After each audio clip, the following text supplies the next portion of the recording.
Sir అమరావతిని అదే old Amaravati ఉంది సార్, మన గుంటూరు జిల్లా గతంలో ఉంది. అమరావతిని క్యాపిటల్ పేరు పెట్టారు. అలాగే క్యాపిటల్ పేరుని ఓల్డ్ అమరావతిని గుంటూరు జిల్లాలో కలిపి క్యాపిటల్ లో పెట్టడానికి అవకాశం ఉందా లేదా సార్? అది ఇంకా చర్చకి రాని అంశము. మామూలుగా మీకేమన్నా పెట్టాలి అని కోరుకుంటే పెట్టండి. ఇప్పుడు పెనుగొండ వాసవి గారి ఉన్న అమ్మవారికి పుట్టి జన్మస్థలం పెట్టమని చెప్పి కోరారు, దాని మీద అధ్యయనం చేశాము, చేసి పెట్టాము. అట్లా పెట్టచ్చు, పెట్టకూడదని ఏం లేదు. బట్ అమరావతి మనం ఒక ప్రాంతం అని కాదు, ఈ అంతటికి అన్నిటికీ కూడా ఒక చరిత్ర ఉన్నటువంటి ప్రాంతం కాబట్టి ఆ పేరు అలా పెట్టామంటే పెట్టచ్చు, తప్పేం లేదు. తప్పుడు రిజిస్ట్రేషన్ చేసిన వాటిని గురించి వాటిని మళ్ళీ రిజిస్ట్రేషన్ రద్దు చేస్తాం అంటారు. అప్పుడు చేసిన వాళ్ళు అదే అధికారులు రద్దు చేయాల్సింది కూడా వాళ్ళే. వాళ్ళ మీద ఏమైనా చర్యలు ఉంటాయా?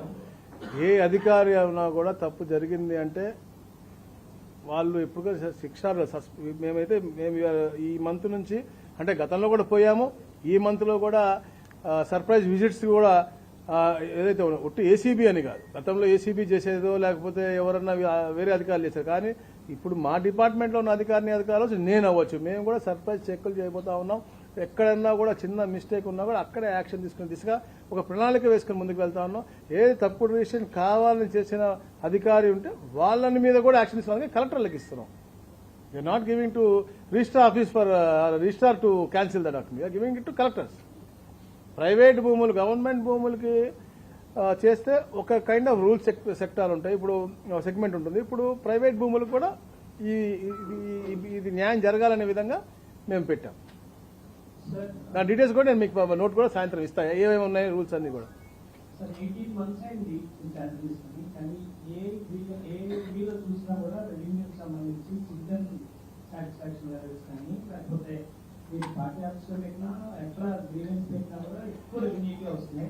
జనరల్ మీరు చేసిన ఆన్సర్ జనరల్ గా రెవెన్యూ సంబంధించి చాలా ఉంటాయి, లీగల్ గా ఉంటాయి కాబట్టి there are n number of problems which are అంటే it's not possible to resolve. ఇప్పుడు వస్తారు, కుటుంబ సమస్య ఉంటుంది, అది కుటుంబ పెద్దలు కూర్చొని మాట్లాడుకోవాల్సిన సమస్య, అవి కూడా గ్రీవెన్స్ కింద వస్తారు. లేదు ఆవిడే సంతకం పెట్టేసి ఉంటుంది, తెలియకుండా సంతకం పెట్టాలి సార్ రిజిస్టర్ ఆఫీస్లో అని చెప్పేసి వచ్చేవి ఉంటాయి. లేదు ఎండోమెంట్స్ ల్యాండ్లో నేను ఇల్లు కట్టుకున్నాను, నాకు రెగ్యులర్ చేయలేము. అలాంటి చెయ్యలేని సమస్యలు చాలా వచ్చినాయి. ఏ అయితే సమస్యలు పరిష్కరించబడతాయో అవి మేము అక్కడే ఉండి అక్కడి నుంచే ఫోన్ చేసి వెంటనే పరిష్కరించే విధంగా మేము చేస్తా ఉన్నాం. కొన్ని సమయం తీసుకున్నాయి, కొన్ని రికార్డ్స్ అన్ని పరిశీలించే ఉంటే దాని టైం టేకింగ్. అంటే మేము ఒక SLA 90 days టైం ఇచ్చాము.